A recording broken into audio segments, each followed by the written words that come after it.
అవును, నువ్వు మూగదానిలో ఎందుకు నటించావు? టూర్ వెళ్ళిన మా ఓనర్ నెల రోజుల వరకు రారని తెలిసి 4 రోజులకి ₹1,00,000 ఇస్తానని చెప్పి హౌస్ రెంట్కి తీసుకున్నాడు హర్ష. ఎవరితోనూ మాట్లాడకూడదన్నాడు. కానీ ఇక్కడ జరుగుతున్నవి చూసి భయం వేసి ఒకరోజు నిలదీశాను. మీ డబ్బు వద్దు, ఏమి వద్దు, ముందు వీళ్ళందరినీ ఇక్కడి నుంచి తీసుకెళ్ళిపోండి. వీళ్ళందరూ ఇక్కడ చచ్చిపోతున్నారని మా ఓనర్కి తెలిస్తే నన్ను చంపేస్తాడు. ఇప్పటి వరకు ఓపిక పట్టావు కదా, ఇంకొక్క రోజు ఓపిక పట్టు, పని అయిపోతుంది. ఒక్కరోజు ప్లీజ్. అవునా పర్ణ, నీ సంగతి ఏంటి? నేను దొంగని. మిమ్మల్ని లిఫ్ట్ అడిగే ముందు ఆగున్న కార్ కూడా నేను కొట్టేసింది. తర్వాత డిక్కీలో డెడ్ బాడీస్ చూసి భయపడి మిమ్మల్ని లిఫ్ట్ అడిగి మీతో వచ్చేసాను. మీరు లేనప్పుడు మీ రూముల్లో తిరిగింది కూడా చిన్న చిన్న ఐటమ్స్ కొట్టేయడానికి.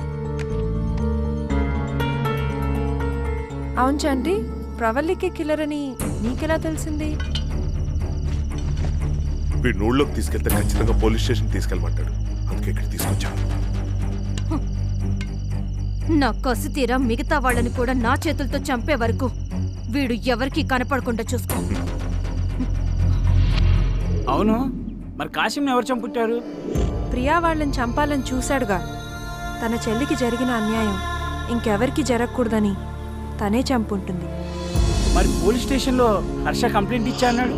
సార్, నా బైక్ కొంచెం రిపేర్ అయితే నా ఫ్రెండ్స్ని బలవంత పెట్టి వాళ్ళ బైక్ తీసుకెళ్లాను.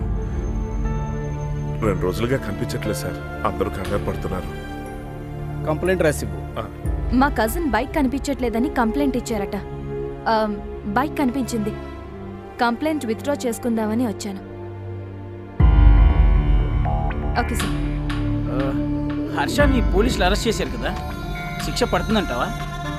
అవునులే, హత్య చేసిన వాళ్ళకే కాదు, సపోర్ట్ చేసిన వాళ్ళకి కూడా శిక్ష తప్పదుగా. సర్లే, అందరితో కలిసి వచ్చాను, చివరికి ఒంటరిగా వెళ్ళాల్సి వస్తుంది. నేను బయలుదేరుతాను.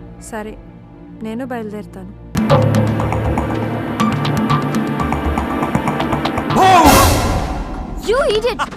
ఏంటి ఇలా భయపడతావు? భయపెట్టక ఇద్దరం కలిసి ఎంజాయ్ చేద్దామని ఇక్కడికి వస్తే నన్ను వదిలేసి స్టిల్ ఫోటోగ్రాఫర్లో ఫోటోలు తీసుకుంటూ కూర్చుంటే నేనేం చేయాలి? నువ్వు ఎప్పటికీ నాతోనే ఉంటావు, కానీ మనం ఎప్పుడూ ఇక్కడే ఉండంగా.